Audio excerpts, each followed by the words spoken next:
So welcome you to our Mindfulness Wales event for June. And let's start with a practice. I'm going to invite Kate to lead us in a practice, just to start off as we mean to go on. Thank you, Liz. So just settling together as we spend the next few minutes arriving in the present moment. Closing your eyes if you choose to.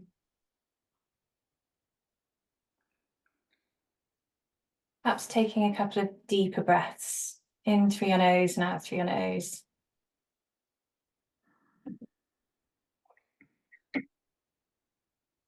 Letting it go on the out breath.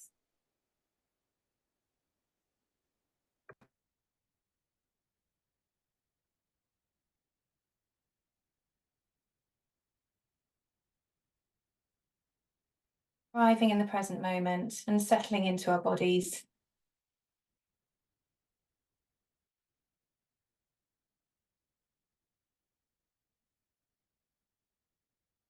Noticing sounds around us.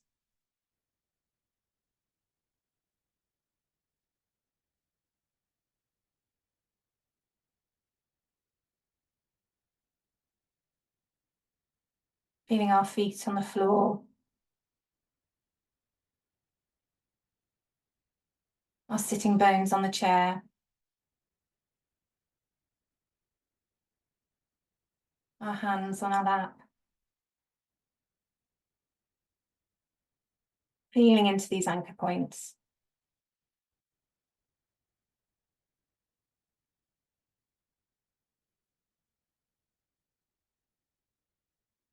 Checking in with ourselves, noticing what's here for us now. What we've brought with us.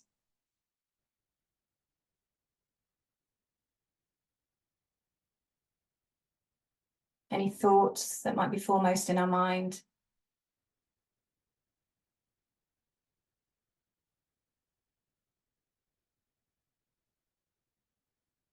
The emotional tone.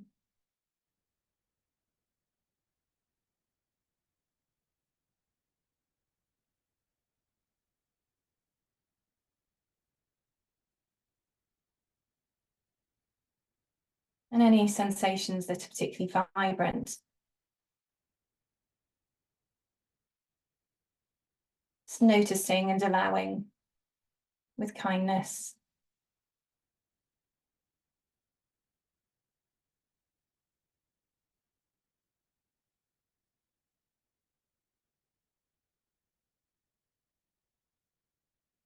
Perhaps checking in with the quality of our breath.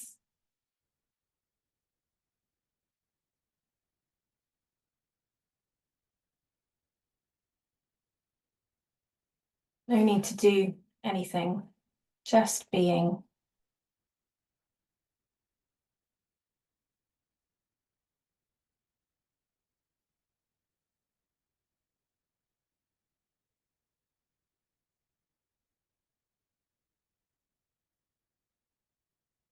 Sense of the quality of our awareness.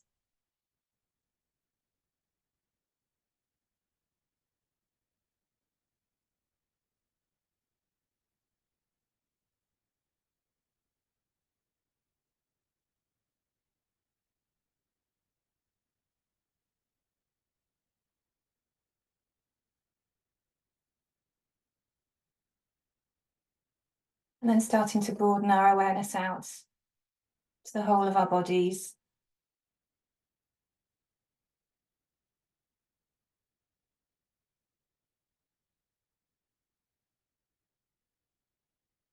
To the room around us, the space around us, the temperature, sounds.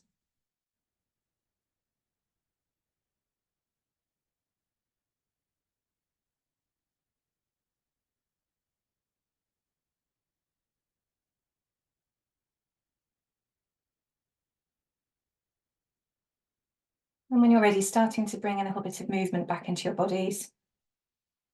A little bit of a wriggle and a stretch. Picturing what you'll see when you open your eyes. And coming back together, having a look around.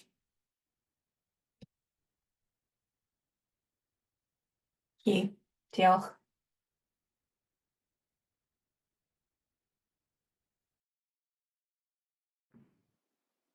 Dear Kate, thanks very much for that. It's a lovely start to our session. I'm Liz Williams and I'm Chair of Mindfulness Wales, and it is such a pleasure to present, to discuss, to engage with some examples today of what has become our sort of strapline, nurturing mindful communities. And that's what we're going to be exploring in this session. But before I go on to that and a little bit about Mindfulness Wales and our role in this, before I forget, I'm going to tell you Mindfulness Wales is going on tour. And we've never done this before, but we are going to the International Conference on Mindfulness in Bangor from the 2nd to the 6th of August. So we will be there. We're having a stand there. We're getting ourselves ready for that, and we'll be doing a little bit of a presentation at some point in the margins, I have to say. We aren't quite up to the level of being presenting to the whole conference, but we will be there. A number of us will be there, and that's just exciting in our journey that Mindfulness Wales is a partner of the International Conference on Mindfulness, and we will be there in Bangor. And then that we don't stop there. Now we started going on tour in October. On the 19th of October, we're going to be at the Manchester Mindfulness Festival. And again, we're having a stand there.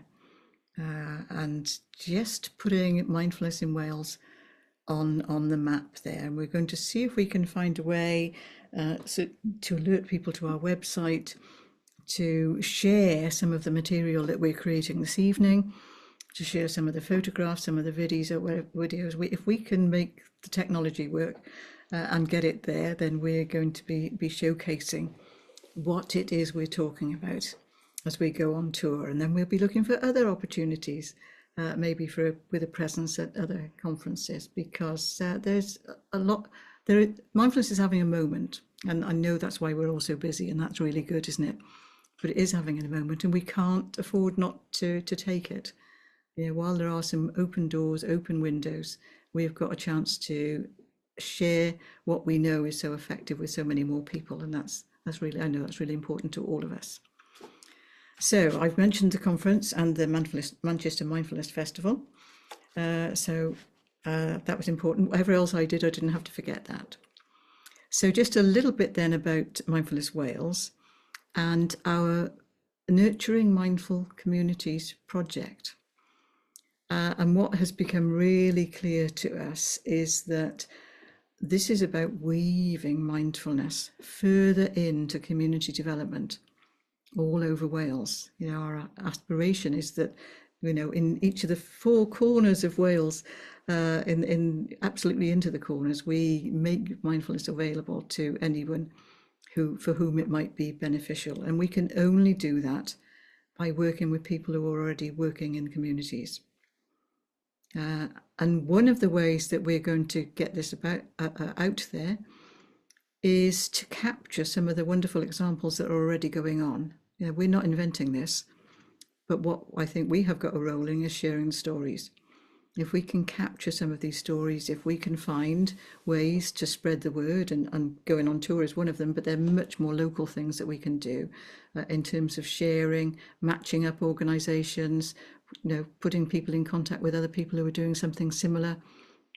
If we can do that, then, and just inspiring people by showing them what can be done, then I think we will have done our job in terms of helping to weave mindfulness into far corners. So we're not claiming any credit for inventing nurturing mindful communities, but I think we have got a role, and this is what we want to do, to spread it there. But also we can't do it on our own.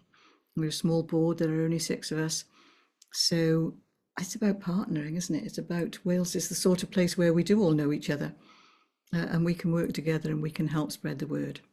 So we're looking to our partners, our friends, our people with whom we're in contact, and our mailing list is it's nearly 600 now. But we're looking for people to help us find the stories and collect the evidence, and then to help us spread the word and to use this resource that we're going to collect. We've got a new website in development where we're going to be able to put all of this to share, and we can direct people to it. And we think that will be one of the ways in which we can get it out there. And then what we'd be happy to do is to support people who may be less embedded in mindfulness than our groups that we're talking about tonight. Then there are ways that we might be able to support them and find them support to make sure that mindfulness is of the highest quality. And that's been what we've been about since we've been started, seeing if we can raise our game. Lots of examples of really good practice. So what we've got tonight are examples of some of actually nurturing mindful communities in practice.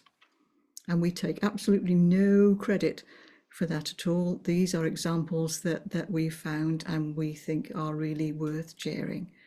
Because it is already happening. I think mindfulness is already a pretty established across Wales. We just haven't got to everybody yet. A bit more to go. So what we're going to do tonight is to hear from Richard Bundy, Valley Steps, and Esther, Apposides, sorry, I didn't get it up there to remember how to say it. Apologies. And Dr. Manmeet Kaur about what they're doing in thriving communities. Now, this is all South Wales based. So we've got a challenge now. How can we find out what's going elsewhere in Wales so we make sure the whole of Wales is covered? But we're giving a fair crack of the whip to South Wales, where there are obviously lots of mindful developments in what we're doing tonight. And what we will do, because this session is recorded, it will go on our website, it will be sent to all the people who have registered for tonight there, and we will be using this as a resource to show what can be done. So that's what we're about, and that's how we really want to work with all of you to help get this out there. And I'm going to turn to Richard now and invite Richard to talk a little bit about Valley Steps and the work that you've been doing. And I have to say, while Richard is actually setting himself up there, that it's a huge pride to me that at some point I was involved in a pilot project that was set up in partnership with an Iron Bevan that Richard will talk about there, but I had a bit of a part to play in that pilot run of introducing mindfulness really to the general public, and it was an amazing experience, so I'm really grateful for that. So I'm not claiming credit for anything else he's done, but I was proud to be involved at that point. So over to you, Richard. Thank you, Liz. Thank you. And you said earlier about making the technology work. Let's hope I can do that. That's it. That's it. Brilliant. Thank you. Thank you for inviting me again. It's the second time I've presented, so I don't think there'll be anything particularly new other than some updates from the last occasion I presented, but hopefully people will still find it interesting. There's some developments since I last came to the meeting. I'm going to start with a video.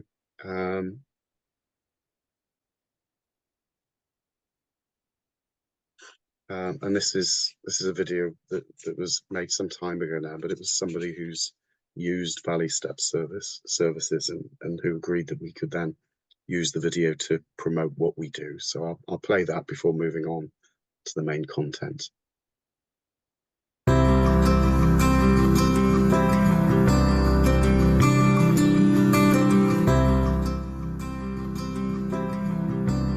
Hello, my name is Philip Denscombe. I'm 36 years old. About 6 months ago I suffered a heart attack. I ended up having a quadruple bypass, and it affected my health but also affected my mind as well, which after a lot of persuasion from my family members and my girlfriend, I finally decided to give in and give Valley Steps a go, see what it was all about.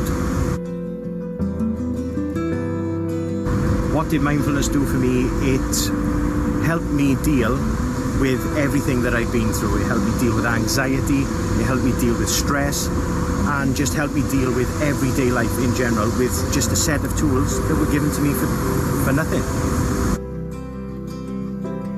After the mindfulness course, I then went on to stress control, and that again helped me loads with just dealing with things. And now I suppose I just feel a lot better.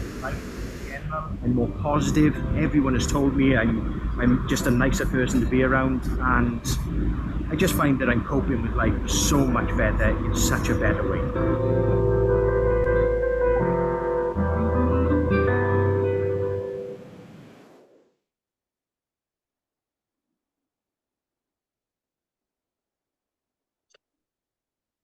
I think that's just one example of people that access the support of Valley Steps, and more recently we've been trying to re-engage men because the numbers of men attending our groups have gone down.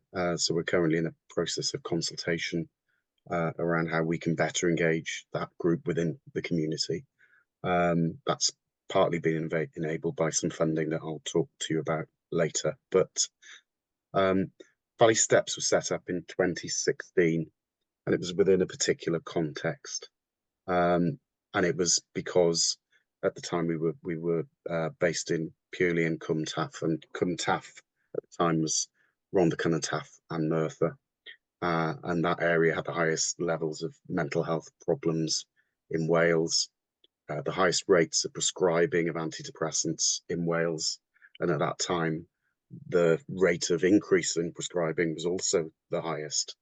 And coupled with that, there's a strong correlation between mental well-being, poor mental health, and deprivation. And the borough, particularly the northern ends of Rhondda Cynon Taf and Merthyr, had the highest levels of multiple deprivation in Wales. So I think it's no surprise that we saw the levels of mental health problems that we do in that area and continue to see. Highest rates of suicide in Wales. So the real problems, and mindfulness and stress control have been delivered as a pilot within primary care mental health support services successfully, and we were established then as a charity to take the next step in terms of engaging the community, taking it outside of the NHS and clinical settings. So it was all about engaging the community at a general population level. And clearly, you know, nothing's really changed in terms of the prescribing of antidepressants. There are still calls for a reduction in the prescribing and an over-reliance and an over-medicalisation of mental health. The Royal College of General Practitioners will say that they prescribe not because it's the best course of action, but it's in many cases the only course of action in their view because of a lack of access to services.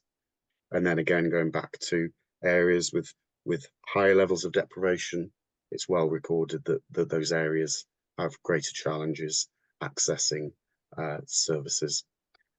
So we set out really to change the way people behaved, adopting behaviours that would promote their well-being, mindfulness being a clear vehicle for doing that, alongside the stress awareness and management programs that we also deliver, both of which are 6-week courses. But in order to engage people in behavioural change, I think it's quite helpful to look at the behavioural insights team. It's now the behavioural insights unit, around how you can better engage people in changing their behaviours and adopting new approaches to managing their health. And this applies to a range of things, from smoking cessation, exercise, but in this case, mental health and well-being. So clearly, you know, if you want people to engage in things, you need to make it easy for them. You need to make it timely so that there's no wait. You need to make it attractive, something that they're drawn towards, something that they want to engage with. And finally, if you can make it social, i.e. people see other people doing the same thing, you're more likely to see people engage. And that's kind of what we set out to do, to introduce mindfulness and stress management at a scale that hadn't been seen in South Wales, or probably Wales generally, to be very accessible, to provide a broad geographic spread, to provide a genuine alternative to antidepressants, and to transform the response to stress, anxiety, and low mood, not only at an individual level, but at a practitioner level, in terms of GPs, the way they believe you can better address mental health and well-being. So preventing unnecessary prescribing of antidepressants and signposting to services like ours and others. And there's been a growing call and a growing development of social prescribing, and we sit broadly within that as an alternative to clinical interventions. And that aligns to National Institute for Clinical Excellence guidance around, you know, depression treatment pathways, looking at alternatives before prescribing. And what we've done, we deliver 6-week mindfulness programs. We also deliver 6-week stress awareness programs. We deliver across the whole Cwmtaf Morgannwg footprint, which is now includes Bridgend, but we also deliver online services both for residents of Cwmtaf Morgannwg and in our Embed.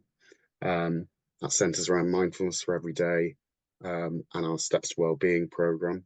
The work in an Iron Bevan started with a programme called Living Life in the Present, which was to smaller groups. We now deliver the mindfulness for every day.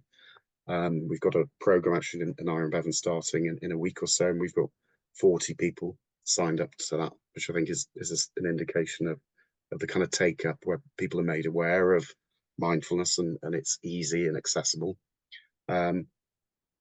Aside from that, we've also in the last few years developed our offer in schools and colleges. We work with a number of FE colleges. We're working in schools in the Rhondda, in Bridgend, in the Cynnon. We've worked with schools in Merthyr. And more recently, we've also been commissioned to initially design and then deliver a psychoeducational program for those either diagnosed with or on awaiting assessment for ADHD. And a big part of what we do is community engagement and promotional work. In terms of what we're doing in the community, we deliver 50+ 6-week mindfulness for everyday courses. We also deliver mindfulness tasters, workshops to community groups to try and raise awareness and hope that people will then progress on to the 6-week programs, and that's to groups like carers groups, to large employers, and more recently we've secured shared prosperity funding, and that's enabled us to do some outreach. And in terms of the spread, in terms of Cwmtaf Morgannwg, we deliver across 30 different venues per annum. That covers Rhondda, Cynnon, Taff, Merthyr, as well as Bridgend. And then alongside that, we deliver the online programme. And I think there's a question later going to be about where are the mini communities of practice in mindfulness. Well, we deliver a weekly take time out session, and that's for previous participants of our mindfulness courses who want something to help them maintain their practice of mindfulness. And we've seen quite a large following for that. We sort of regularly see 15, 20 people joining us every week just for that half-hour session where there's some guided meditation, and we're getting calls for more of that. So that might be something that we'll seek to develop. Through the SPF, although we were doing it beforehand, but the SPF, the Shared Prosperity Fund money, has helped us do some extra work going out to more isolated communities in the far north of the valleys, engage with groups that already exist who might not necessarily be aware of us, but for whom mental well-being remains an issue. So we're going into places like the warm hubs over the winter, engage with diabetes groups, and we've more recently been working with RCT Council around providing workshops to homeless people and those who are vulnerably housed. In terms of outcomes, probably this needs some explaining, but if you were to look at the charts, the blue is low well-being, the red is medium well-being, and the green is high well-being. For those that attend the 6-week programs, we utilize something called WEMWEBS, which is the Warwick Edinburgh Mental Wellbeing Scale, which is an acknowledged evaluation tool for evaluating mental health initiatives. So people complete a question at the beginning and a question at the end, and that shows hopefully distance traveled. So you'll be able to see there that at the beginning of the mindfulness course. Hello. Hello. Hi, Kira. Can you hear me? Food is ready. I just need 10 minutes. Hello. Sorry, Richard. I think Manmeet joined, and Oh, right. Okay. Sorry, I wasn't sure whether Yeah, people you're can hear okay. me. So you'll be able to see that at the beginning of the course, 80% of people from this sample were reporting that they had low well-being, 17% moderate well-being. You can see that by the end of the course, 75% were reporting either moderate or high well-being. So we're consistently seeing improvements to well-being. In terms of the future, we want to continue to grow what we do. We've seen our work, probably ironically, since COVID, really grow in terms of the level of engagement, and that's included the work with schools and HE settings. We want to broaden our community engagement. We want to engage new groups. So moving forward, we're having dialogue with Bridgend Council about engaging parents of pupils in schools in the school settings. So going into community venues that people are already going to. We want to work with marginalised groups. So we're having discussions with RCT Council about working with support groups for those with a physical disability, all of whom perhaps get badged as being belonging to a certain group and might not necessarily find their way to Valley Steps, but by reaching out, hopefully we can broaden that engagement in mindfulness. And we want to consult with those who currently use, but also may use, so people perhaps aren't finding their way to us, through process of co-production to continually improve what we offer. And since we've started in 2016, we've seen 20,000 residents of South Wales attending one of our courses. That's not all 6-week courses. Some of it will be one-off courses and workshops. You know, we're consistently seeing the well-being of those who complete the courses delivering positive outcomes. In terms of the external evaluation, that we've received positive information in relation to that, but the part of that is that, you know, we're trusted and seen by primary care professionals as a real alternative to medication. You know, in terms of making communities more mindful, I think accessibility is the key, but I think engagement with community groups is essential. Doing that outreach work, but also if you do that and you engage people, bringing people together in community settings, yes, you improve well-being, but it also delivers secondary gain. So some of the discussion that we're having, for instance, with engaging parents in schools in Bridgend is aligned to an employability project, helping to bring people closer to the labour market, which will obviously address issues potentially around deprivation, your access to employment.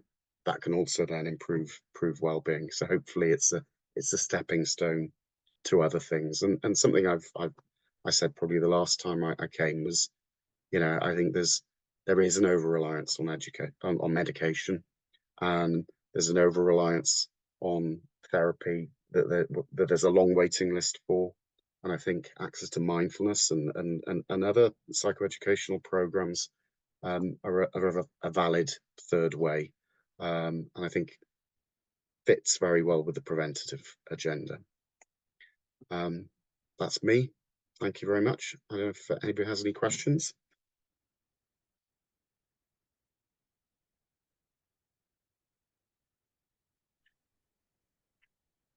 I've got an observation, Richard, is when we went to see Mark Drakeford in 2018, Becca Crane and there was about 15 of us that went there. I think he thought we were asking for money from him, which we were in an indirect way. But he said, my advice to you really is to go out and co-produce in the communities. And I would say that's exactly what you have done. And it would be good if we could bottle what you've done and replicate it in the other health authorities in Wales and indeed across the whole of the UK. And I chair an international network with the Mindfulness Initiative in different countries around the world. And I often mention, from what Rob has said, the work that you do, but it hasn't been explained. And we've still got other speakers in such detail with key facts. And I think if we could find out how many teachers do you need, what level of qualification do you need, how have you progressed? When we introduced mindfulness into 5 parliaments in 2016, we asked those people who introduced the mindfulness into the parliaments, what's the blueprint? What really worked? What could we modify and what didn't work? With a caveat that these are different countries, different cultures, different social histories and what have you. But if we could, just from the one presentation now, it's really, really impressive. And if we could look to some way of replicating it, giving you full credit for it, whether that means going to individual health boards or back to the Senate, back to Welsh Government, and saying, look, this works. This is the data. It's impressive. You've got nothing else. You can't carry on prescribing the antidepressants. Those waiting lists are getting longer and longer. How about mindfulness in the community? Some money, like we asked for in 2018. Yeah. So well done to you and the team. Well, I think, thank you, Chris. I'll pass that on. I think that, yes, it's been aided by Cumtaf Morgannwg taking a bit of a leap of faith around making that level of investment. I suppose you'd have to say that that's potentially at risk, not because of anything, but because of, you know, the way things are in terms of health services with finance. You know, we've been very well supported, and we've got a strong advocate for what we do in Rob. So thanks to both Cumtaf and Robert in our 11. Just on that point, Richard Layard, when he introduced IAPT back in 2008, he kept close tabs on all of each individual the person that went on IAPTs, all kind of anonymized, and he was able to indicate the cost savings. So from a Labour government to a coalition government, this is the data, this is how much you save, this is how efficient it is. Then to a Conservative government, 2015, here's the data. And because he had that data and he could prove how much it saved, so the bean counters or ministers that are more concerned about pounds, shillings and pence than they are about being, have you got that level of data on, you know, because we looked after these people, they didn't go to the GP so often, and each GP visit costs £50 or whatever. So we've saved that, and we've monitored their visits to A&E, and that's gone down as well. Is there any way that you can give a cost-benefit analysis? We've started. It's something that we've identified, and our trustees and myself have identified as something that we need to invest some time into. We've started that process, funnily enough, on the back of the Shared Prosperity Fund, because we had to give some indications of what social value we were going to generate. That wasn't just in terms of health outcomes, it was also in terms of employment, voluntary work outcomes and things like that, because that's something I haven't mentioned, is we've got a group of we've got more volunteers than we've got paid staff. We got about 20 to 25 volunteers. I can't remember the figures now, but if for each volunteer we've recruited new, there's a financial for that. So it's something that we know we need to do more of. And it's something moving forward we will be doing. We are looking to appoint an operational manager who's going to be looking at not just day-to-day operations, but looking at the outcomes. So I think we're pretty good at capturing outcomes data.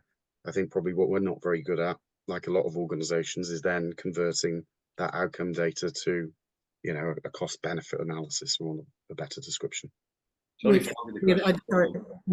I'm just going to move us on there. Then there's so many levels on which we can move this forward, and just where to start, I suppose, isn't it there? But just the so many. You talked about mini mindful communities there. There's so many examples there that maybe we need to drill down in what you've talked about, Richard. That's inspirational there. But we have got I'm going to say alternative, but it's not, a slightly different model. But I think there's more in common than there is difference between Dr. Manmeet Kaur and Esther Apasidis from Thriving Communities.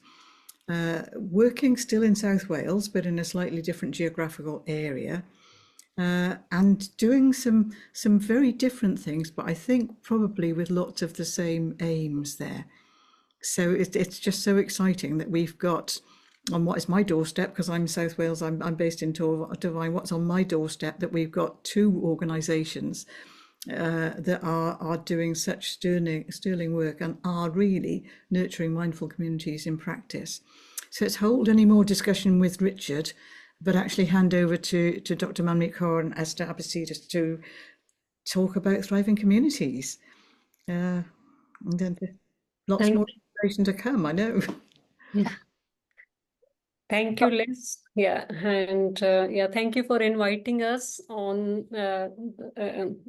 mindfulness and Wales. And we are, I think we are very fortunate to be a part of this community, and I'm very fortunate to Rob, and I'm, very thankful to Rob and Liz, who made us, a part of this mindfulness community, and lovely people, Kate and Liz and Rob. Yeah.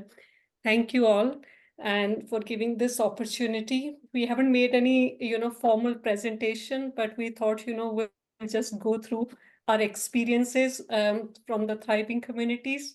So thriving communities, if I just introduce myself, I'm a GP based in Pengham Health Centre in Blackwood in Caerphilly. I've started in this practice for more than 2 years. I started during COVID pandemic. And actually, I was very fortunate to join this practice and love the patients and love the staff, everything. So during the COVID pandemic, I decided to do, something more, apart from my GP skills. I have got the other skills. I'm a yoga mindfulness trainer and also breath and meditation instructor, which I've been practicing for more than 20 years since I joined medical school.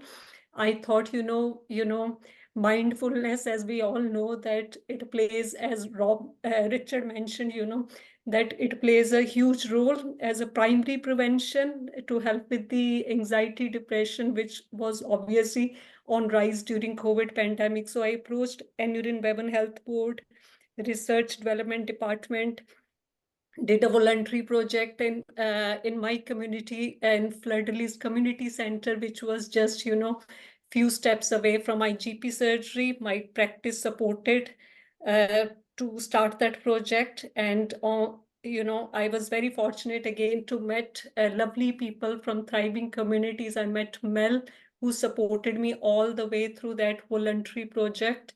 And that was, Esther, was that in 2022, is it? We did. Yes, 2022, yeah. Yeah, 2022. And we did that project for 6 months. And we did every week, we did one session in the community center and one session online over Zoom. So that was twice a week, weekly sessions we did. And we had about 50 participants altogether over a period of 6 months, which was actually amazing. And the feedback we received from the participants, that again, it was good to hear all that. And then after the, when that project finished, Mel from Thriving Communities offered me to join as a director for Thriving Communities. And I thought, it will be a nice platform to work where, I can use my other skills apart from the GP. So I joined Thriving Communities as one of the directors, and same as Esther joined at the same time. Would you like to share your background, Esther, before we move on? Yeah. Okay, yeah. So I am a therapist. I do reflexology and massage, and I've always been a fan of yoga. So I joined because it was free. And I've been doing yoga on and off most of my life, and I really, really benefit from it in a big way. And as we know, yoga is not just about doing the stretches, it's about doing the breath work, it's about the mindfulness, it's about the meditation, anchoring to the present moment, and linking the breath and mind, linking the mind and body through the breath. And so, yeah, it just seemed a natural progression. I got a background in marketing, so I helped Thriving Communities put them on the map, as it were, in the online space digitally. So I created a website. We formulated then a blueprint for happiness, well-being, and prosperity by creating 4 pillars. Manmeet heads up the 1 pillar, which is the mind and body wellness program. And she'll talk more about that. I mean, that's really sprung out of the project, the evaluation project from 2022, and it just grew and grew. Then we also run a happiness and well-being group, which is Kafili based at the moment, but it is a model that we can replicate in other areas. We have over 880 members, and a lot of them participate in our activities, social and outdoor activities as well. So we have a spirit of nature arm, and through that we get people connecting in the beautiful outdoors, very sort of mindful activities such as Qigong, Nordic walking. Really connects the body to the environment. So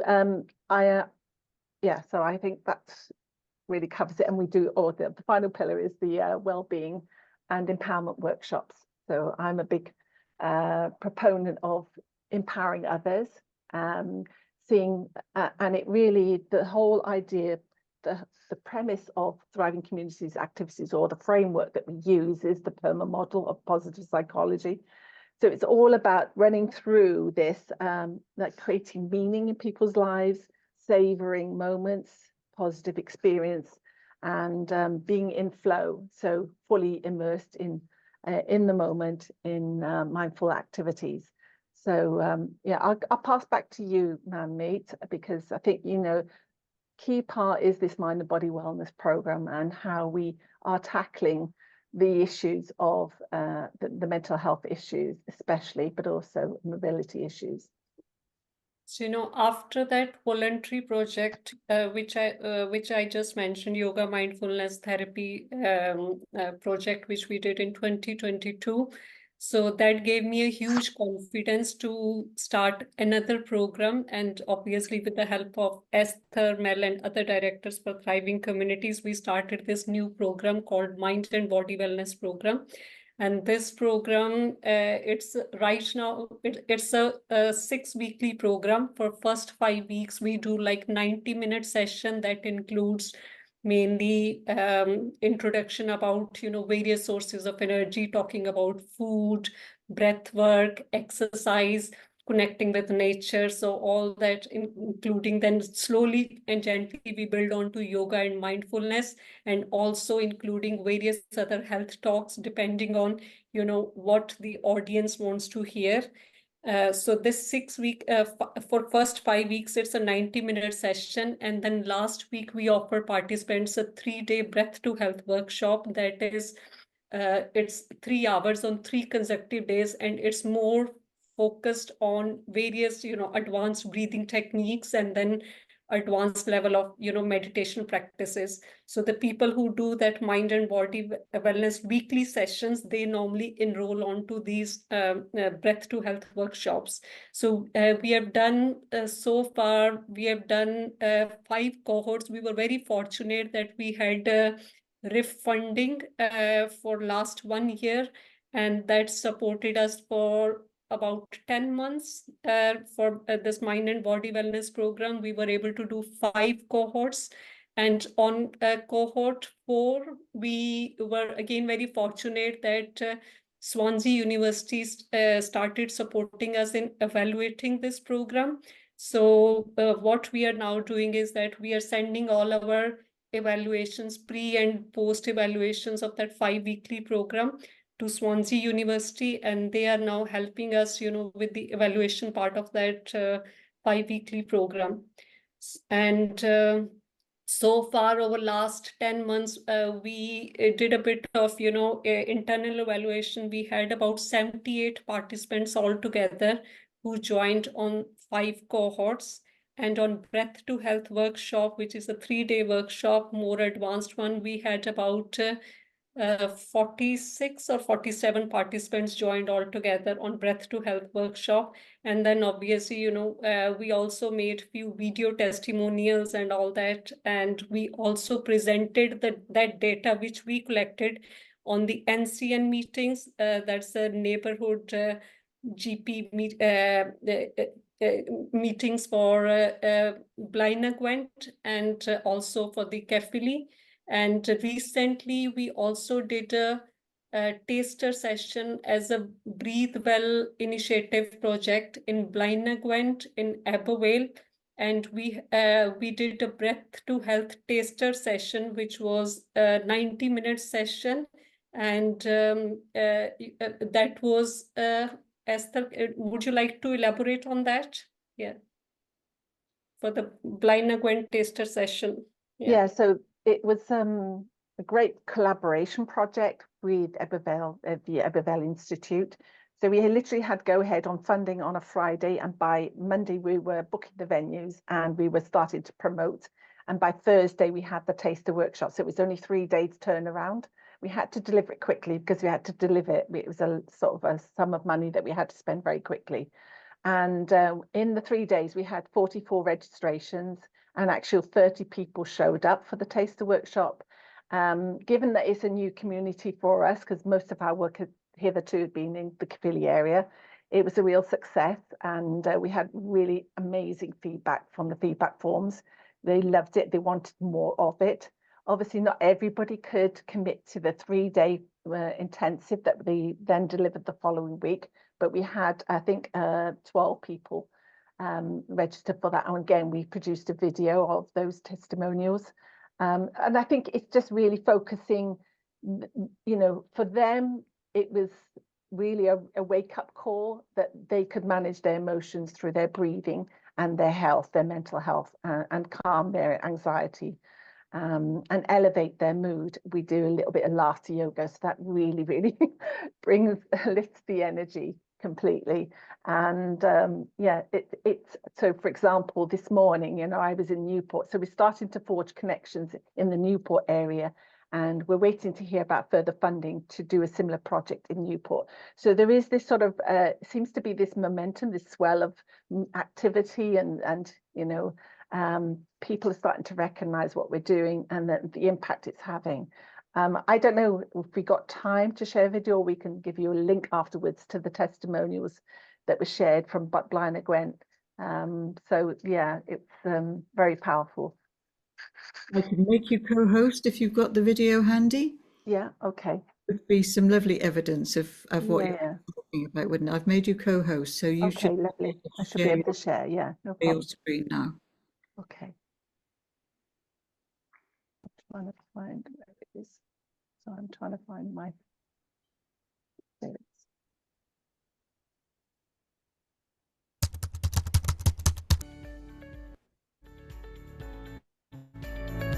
I've been with the third sector organization Thriving Communities as one of the directors for last 1 year. and under Thriving Communities, we are running various programs. But one of the program what we are running is, which I am leading on it, is Mind and Body Wellness Program. It's a 5-weekly program.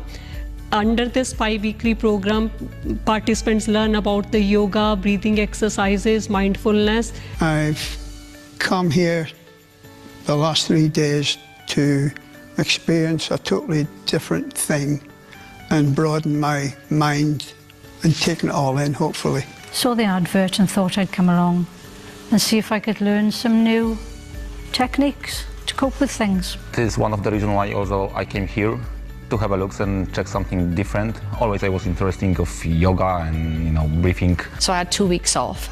This is coming to the end of the 2 weeks before I start my new job, and I seen this course online on Facebook, and it appealed to me because I'm interested in meditation and breathing techniques.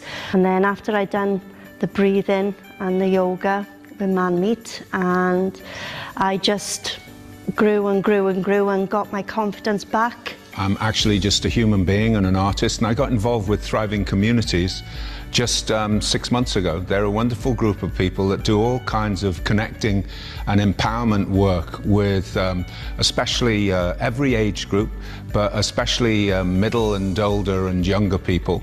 We've evolved the business to encompass 4 pillars. One of the pillars is Mind and Body Wellness Program. And under that, we do weekly cohort sessions and also a Breath to Health. So I done this workshop last year and I thoroughly enjoyed it, and it helped me a lot, especially with the loss of my husband, because I was suffering with a lot of anxiety and no confidence in myself. The breathing and the sensation it gives you, you start feeling your feet getting cold and it creeps up your body. It's like something's taking you over. It's amazing. It's been a great 3 days, met some lovely people. It's been quite an eye-opener really, to be able to talk quite freely about things that you don't really discuss generally, and to learn some new things that I hope I can take forward into the future to help me. So it's been wonderful. Thank you very much. I've really enjoyed it, really enjoyed. This course has just been absolutely amazing, to spend a bit of time on myself, and we had all the little gifts at the end, and somebody gifted me this, which it just sums everything up about the 3 days. It's been lovely meeting everybody and making new friends, learning the breathing techniques, which I will use sort of through my life, and it's encouraged me as well to actually start yoga again, which is what I'm going to be doing now with Clay. I will be doing another course whenever it comes up again, because I thoroughly enjoyed it. Yes, I would recommend it to anyone. It's really good. I think everybody should come along just for a taster, and you know, if you stick with it, I think you'll get a lot out of it. Yeah. Yeah, it was a really nice experience. I definitely recommend it to other people.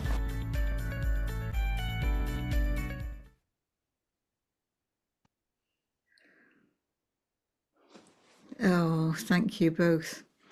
Yeah, it's just the difference we can make in communities, really powerful. Yeah. So we just had we've been doing monthly coach trips, and it's brought people out who've been shy and hesitant and connecting with others, and even families, and they all love it. And it's just savouring the moments, savouring those, building memories, cherished memories together. And it's quite emotional when you finish and you get the comments on the Facebook group afterwards, how much of a difference it's made in their lives to have these sort of activities available to them at a really affordable price, certainly on those ones, and the concerts that we ran. So we do a lot in collaboration with other organisations, including Blaenau Gwent Library. So we got a concert tomorrow with them in the Cwm Library. So it's reaching out and just really building those strong positive relationships, which is what the PERMA model, but it is also doing activities what we call that, you know, mindfulness is allied to savouring and nurturing these positive connections. So I will just quickly add that, you know, on a regular day-to-day basis, to nurture mindfulness, we have made a WhatsApp group for the people who have been who were the participants on Mind and Body Wellness Program and Breath to Health workshop. So those WhatsApp groups, the people are, putting the messages to motivate each other on the groups, and we are doing like weekly Zoom meetings every Sunday. As I think Richard mentioned, they're doing half an hour weekly sessions. I think that weekly sessions, apart from this programs, whatever we are doing in the community, it is important to have those regular sessions with the participants. That really helps in nurturing the mindfulness, and also helps in building the volunteers as well, who can support them on a regular basis afterwards. And apart from this, in the community, we are also doing regular sessions for the staff in Esterdbenk Hospital. So we are doing a bi-monthly, every 2 months, we are doing a session as a lunchtime teaching hour for the doctors, for the other staff there. And those sessions are, they are well appreciated by the staff. And so I think that's quite motivating to us as well. And hopefully, we'll be able to do a Breath to Health workshop, which is a 3-day workshop, which we have designed now for the NHS staff as well. So we are looking forward now, we are heading towards that now. And we have also done online regular sessions for Cardiff and Wales Health Board as well. So, and recently we made a video testimonial from the NHS staff as well, which is still in progress. So hopefully, we can show on the next meeting soon. Yeah. Thank you so much. I think, yeah, that's all about us. Yeah. And one of the things that you said at one point when we were having our Chatsman meet was how important it was for you as a GP, and it's not as if you're not pretty busy as a GP, but how important it was to get out into the community and do this, because that helped people before they get to your desk. Yes, yeah. Or they're in the surgery, and just that your commitment to that. This is what we need to do, because we can get to people before they're in need of the medical help that ends them in your Yeah. surgery. I have to say that out of 16 patients which I see in the morning, 8 are still, suffering, where comes up with anxiety, depression, loneliness. And, where I feel, they don't need me. They need some third sector organizations to support, hold their hands, and to move on in their lives. So I think third sector organizations are doing a wonderful job. It's just, how we can work together and build a nice mindfulness community, and, we can move on together. That's what I'm looking for. And that's what I can see, with Mindfulness Wales through Liz and through Rob and Kate. Yeah. So they're lovely people which are carrying us along. Yeah. Thank you. So thanks both of you. So lots of really stimulating things going on there in very different styles, different ways. But interest, I'm just staggered by the number of people that you are getting to be involved in this, and the enthusiasm of the people who do get involved. Once we get them through the door, it's fine, isn't it? It's the getting them in the door. Once you get them through the door, and Richard, I know you have this thing, once you actually get them through the door or on screen or whatever, that once they've had the experience, once they've been in that environment, that an awful lot of them are going to stick with us. But it's that getting them in. So I'm going to open this out to any thoughts, any questions, any observations about anything you think we need to do to take this forward. And said about mindfulness roles, we haven't done any of this. I did take part in one of Richard's activities once, but that's as far as it's gone there. But Mindfulness Wales having a role in spreading the word and sharing the ideas there for us there. And what any thoughts or queries or observations? Yeah, I'd like to say something, if that's okay, Liz. Yeah. Yeah. You can hear me okay? Yeah. No, it's really interesting, and thanks to everyone that's presented, and some really interesting information. I think some of the things that were said around the way that you've engaged, I think, with communities and promoted your services and made them accessible as well. So kind of that reaching out, I think, is yeah, really important. And I was in a meeting earlier today with some Public Health Wales colleagues, and within an Embed and University Health Board, we've got a kind of website called Mellow, and apparently meditation is the highest searched term on that particular website. They've got over 105,000, I think, unique users of the website now, and meditation is the most searched for term. So I think there's a need, and I think it is kind of a timely offering that you're making, and yeah, I think any support that we can give from a Mindfulness Wales point of view, yeah, we'll try and do that, won't we? We certainly will. Yeah. It strikes me that what we've heard are, you know, some, and we knew this is, you know, because this is examples of mindful, nurturing mindful communities in practice there. But you have so much going on that there is something maybe for us to do in collecting some of the stories that go underneath that. Some of the things that Richard talked about some of the work in schools or some of the work in particular communities, with some of the testimonials. I've been really struck, and I'm glad when you did play that video, Esther, there, that when you actually hear it, and what we heard from the guy at the beginning of Richard's video, do you know, that is so powerful, isn't it? And I know people are often reluctant to do things on video, but it's just about the most powerful testimonial you can get from someone saying, and you know, the looks on their faces, some of the people who are saying, you know, look, I may have had to be dragged along to this. I may have thought, oh my goodness, what am I going to? But look at me now. This is, you know, and I'm going to go and tell my friends about it. You know, there's sorts of things that we know that we can make a difference to people's lives, and you know, that's one of the most inspiring things. So I think we might come back to you, if that's okay with you, and see if we can collect some of the sub stories.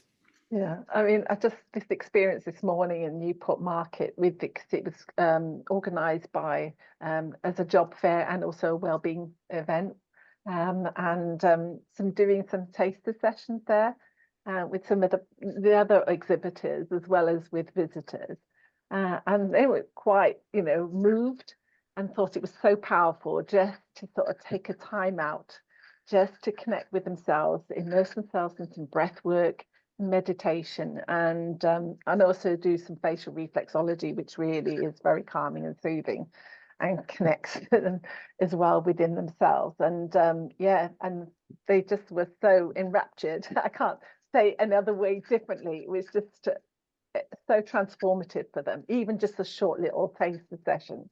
So we know this stuff works, and yeah, and they just want to know. They all put their emails down too. So we're hoping now this funding will come through, because it definitely needs to be carried to other areas and spread across Wales. Yeah.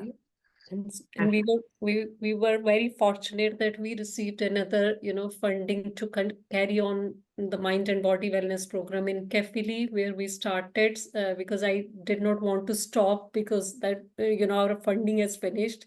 But yeah, we were very, you know, fortunate that within a month, yeah, we stopped it for a month, and then funding came, and now we are back on, you know, we are okay now, at least for another year, hopefully in Kefili, and then something else will pop up then, hopefully. Thank you, Mamit. And you know, one of the other things there, the concerts and the bus trips, there's something about wrapping what we're doing with them up in things that are going to enhance their lives and make them more accessible, that are really interesting. So we've got Richard, then Chris, and then Kate to come in. So Richard, your hand was up first, I think. Yeah, there's two things, I suppose. I think, you know, the power of what the people's narrative is huge, but I think then what we also see is, because of the way people relate to receiving a service, a huge number of our volunteers are people that have started out by going through one of our courses, Some have then gone away into paid employment elsewhere and then come back to us and are now employees. So it's, you know, I think the power of the connection that's made through some of these activities is huge. And but I also think point that you made, which I think Thriving Communities is doing particularly well, is offering other things. So I think, you know, it's having worked in the third sector for 30 years now, when people receive an intervention, they go away and then they very often come back. You say, well, what happened? They say, well, I didn't, you know, I went away and I had the same problem. Whereas actually, if you've got a social group, someone can attend a mindfulness course, and then there's a social group after that that helps people maintain things. And I think people's transition between services are often bumpy.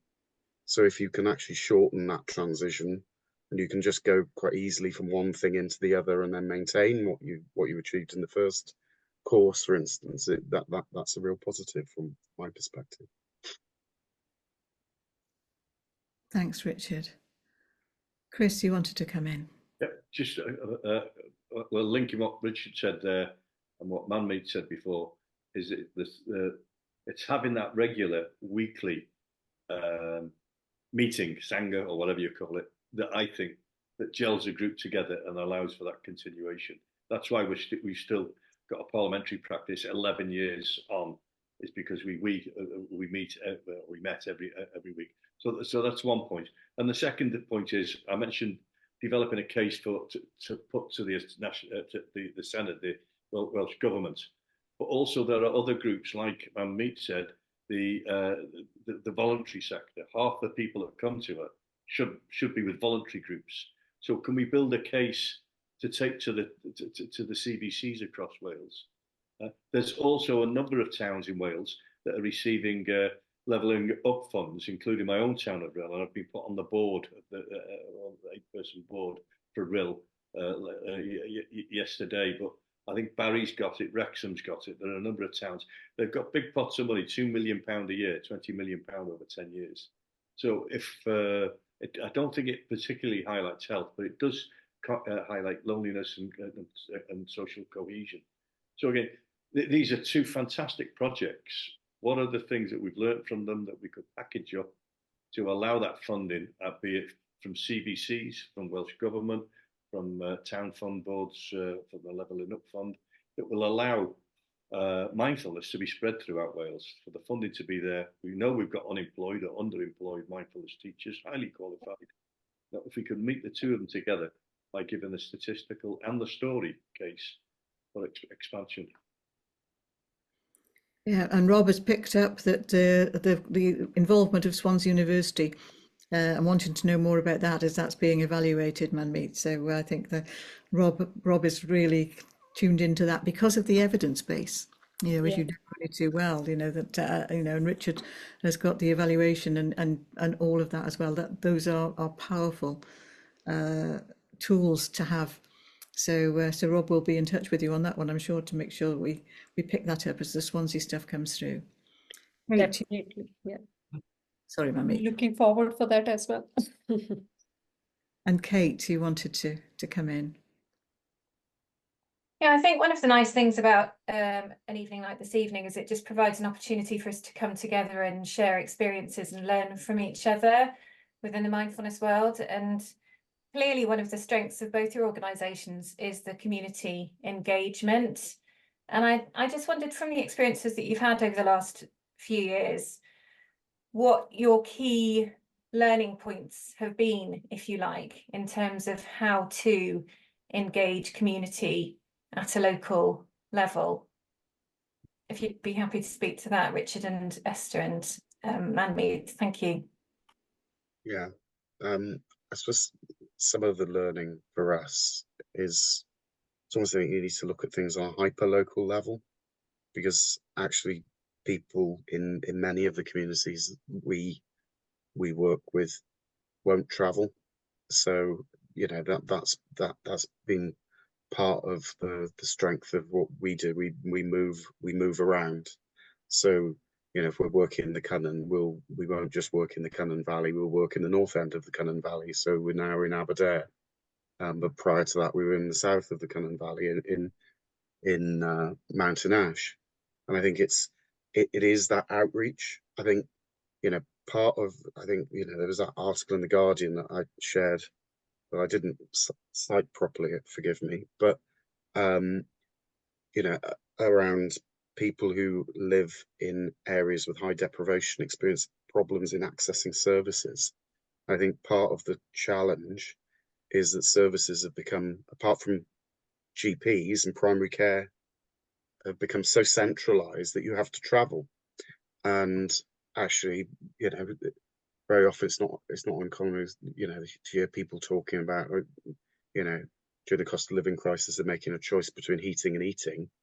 But actually, if you've got to spend £3 on a bus fare to get from one end of a valley to another, to get to a course, those are difficult choices, and people are going to, you know, be led financially by that. And I think, you know, it is a sad indictment of where we are at the moment. But, you know, the cost, you know, although the NHS is free at the point of need, the cost of getting to services is often prohibitive.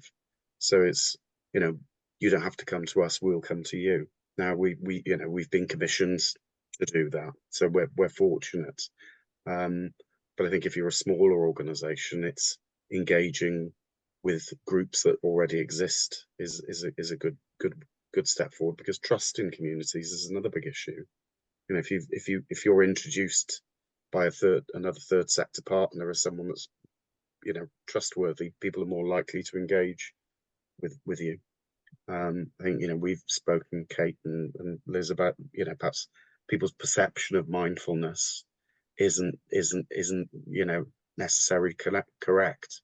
But if people's perception of it is that it's something, you know, that's only there for the middle classes, for the Guardian readers, they're not going to engage in it. But if you can make it relatable for people, and they can feel, well, actually it's not this, you know, some of our practitioners joke about, it's not all about sitting like a pretzel and saying, oh, it's, you know, you can be mindful, you can live mindfully without necessarily having to practice for an hour a day. But I think a lot of people perceive it that way, you know. And I know the initiative Liz and I worked on, Living Life in the Present, you know, I think the way it's described sometimes is helping people reverse into mindfulness. And our Mindfulness for Every Day is very much about that. It's helping people integrate it into their lives in a way that they can maintain, that they can practice, you know, through everyday activities. And I think you know, if people perceive it that way, they're more likely to engage in it. Then if they want to take it further, they can. But and it's always got to be a choice. You know, this is absolutely, even joining in a practice or anything else is always invitational, isn't it? This is, there'll be times when you're ready and times when you aren't there. But I just think our evidence, our impression is that there are a lot of people who might be more ready than they ever have been before. It's how we get the services, people at their point of need, is the challenge, isn't it? And that's why we need to involve as many organisations as possible, make the links, do what we can just to inspire across. So next steps there, I think, is drilling down into the activities that both of you work there. So we are developing a template. We're actually trying to get some funding to give ourselves some capacity, because we haven't got a lot of capacity. And what we want to do is to really actively go out there and seek the stories, so that we're really making not a map. It's not going to be that current. It's going to be much more stories than anything that's got a research base, but actually to tell the stories, you know. And locally we know about some of the things that are going on, but other people don't. How can we make that accessible? So if our new website can host that, and we can drill down and get some of the mini communities talking about their experience, and get some really key input from participants. And I want to pick up some of the lovely expressions on people's faces when you know, and that can be, you know, the guy looking, you know, everyone, nobody believes him. And you know, the guy that you used, Richard, said something about I'm a nicer person. And that resonated with me because I've got a little bit of a clip of some work I'd done with school, and I did a compassion course with some children in a local school there, and I said, you know, how would you recommend this to other people was the question, and all 4 of them said it's made me a nicer person. Do you know, I'm kinder now. I don't get as angry, and these are 11-year-olds. And I just think this is what we've got is so powerful in terms of, you know, we don't have to be perfect. We don't have to be nice all the time. We're human. You know, it's not going to, you know, miracles perhaps take a bit longer. But yeah, we can all be a bit kinder to each other. We can all take those moments and make better decisions and respond instead of react. And just those little steps. And some of the people that, you know, in all of us, you know, us modeling it as well as the people that we're working with, if we can give those opportunities just to have that little bit of a readjustment and respond instead of react, my goodness, we make a difference, won't we? We will make Wales more compassionate, kinder and fairer if we can do that. So last chance then, anyone else want to make any, share any thoughts, comments, impressions about what ideas you might be taking away? And I'm just hoping everyone's got at least something that they might go and do differently, whether it's tell a story, asking you to tell your stories, or just taking something away from this. Natalie. Hi, yeah, I'd just like to thank Richard and Esther and Manmeet. It's actually been very inspiring for me personally to listen to you. I did hear your presentation last time, Richard, and this time it really resonated with me on a more personal level because I'm hoping to, as I think Liz probably knows, I've got involved in a few more charities recently. And we're looking to set up a community charity in the Vale, somewhere between Llantwit and Barry. That's the sort of area that we're looking at covering. And people tend to have a misconception that this area is quite affluent, because you've got the £1 million+ houses near Cowbridge, and then you've got real poverty as well right next door. And one of the things that I've been aware of is the difficulty, like you were saying, people can't afford even to get a bus to get to somewhere to get a free service. But actually listening to the 3 of you, you've really inspired me to make this happen. So thank you. And I've written loads of notes and I've got loads of ideas, and I'll probably be coming back to you at some point to look for more perhaps specific guidance in certain areas if that's available. And I'm really interested in what you were saying, Liz, about collating all this information together so that we can help each other kind of navigate through where do we get funding from, what works, what doesn't work, that kind of stuff.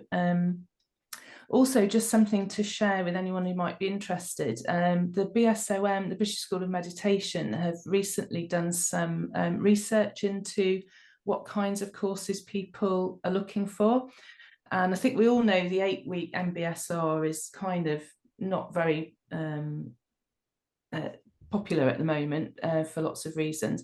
But they found that a 5-week course seems to be the most popular. So I don't know if that's sort of helpful for anyone in planning, but that's sort of what I'm looking at the moment is 5-week courses. So I just thought I'd share that. So, but thank you. Thanks, Natalie. Richard, you wanted to come in, and of course you've got 6 weeks. You do 6 weeks, don't you? You've chosen that. We do 6 weeks. I just wanted to respond to something Natalie said, because I spent a number of years working in the Vale of Glamorgan, so I know very well the challenges around, you know, the perceptions of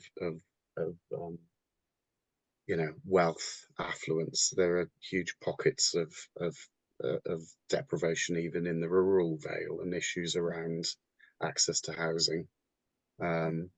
And people who are resident of Llantrit ending up being rehoused in Barry because there's no affordable accommodation in sort of west of Barry, or what there is very limited, or potentially of low quality in the private sector. But I wish you all the best of luck with that, because I'm sure there's a need. Thank you. Well, we'll keep you posted, because actually what we might have got to, isn't this interesting? Actually, Natalie, this is a project that we can see through, just to share as a real example of nurturing mindful communities from not a standing start, because there are obviously things there, but from the idea of getting it together and developing it, and that would be such a lovely case study that we can follow through. And I just want to say thank you to everybody for the work that you are all doing individually to carry the flame, if you like. Yeah, and nobody here needs any persuading that they, we can make a difference, and each of you individually is doing what you can there. But I think what we've heard tonight is the power of actually getting it together multiplies that, beyond compared, isn't it?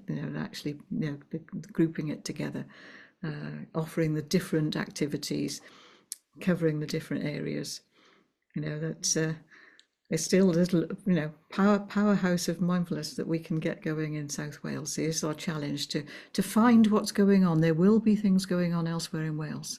So if you hear of anything in your travels, let us know, because this is something that we can spread across the whole of Wales. And in the meantime, please help us to share the stories. We've developed a template to help us collect the information, to see if we can streamline that a little bit, and we'll be back to you and say, please, just help us to tell the stories. We've already got lots of powerful information now from tonight, and from the discussions we've had with Thriving Communities and Valley Steps, because there is such a lot to tell. But we need to tell the small stories too. I think that's important. Not everyone is going to be at the point where they've got all of this going across all communities, and you all had to start somewhere. So let's collect small stories too, so that people can think, do you know what? Actually, I can do that with my small group of people. And that's where we're going. So any help? I've actually, sort of recruited you all as being part of this nurturing mindful communities and how we get it out there. And just a most sincere thank you to Thriving Communities and Valley Steps for sharing what they're doing, and just really inspirational. We will take it away, and lots more to come. So thank you. Thanks everybody for joining us tonight, and I look forward to seeing you. I need to tell you that our next session is on July the 10th. And Rob, do you want to say a little bit about mindful self-care? I can do, yeah. It links in a little bit with some of the conversation earlier. So it is a program developed in Australia that has been picked up by the Mindfulness Network in the UK. It's been delivered in Swansea Bay Health Board, but with links to Swansea University. So there's some research that's begun to take place around it. It's a 6-week program particularly for healthcare professionals, healthcare staff, and it's just run again a second time with a group of people from HEIW. So there's some research going on there that's being brought together. So the people involved from the Mindfulness Network, Sarah and Bridget, are going to come along and just talk about that course, the work they're doing, and provide some of the early evidence of what they found with the people that they've engaged with. So. Thanks, Rob. So that's on July the 10th. and it will be out on MailChimp soon. And it's interesting because what we're doing is picking up on what Natalie said about MBSR and MBCT not hitting the spot. And these are some of the developments. Mindful self-care is one of the developments that is looking at doing things in a different way. And of course, what we did last month in May with Ewan, with his course Coming to Your Senses, if you like, a bit more existential. That Ewan has developed a course coming in using, the thoughts, feelings, emotions, but coming at it from a different angle. So it's so interesting how creative people are being to reach people where they are, different ways in than the traditional ones. So that's quite exciting as well. So that will be July the 10th. Mindful self-care for people, and the research has been on healthcare, but it obviously applies to anyone in a high stress environment, which is probably most of us. So that's where we are, and I think we are coming up to the witching hour now of 8:30, when goodness knows what we turn into. I don't know, I'll leave that to your imagination. So a heartfelt thank you to everybody. Thank you for joining us tonight. And I look forward to hearing all of the other stories as we go forward. So thanks everybody, take care, go well. Thanks, Enjoy Liz. your evening.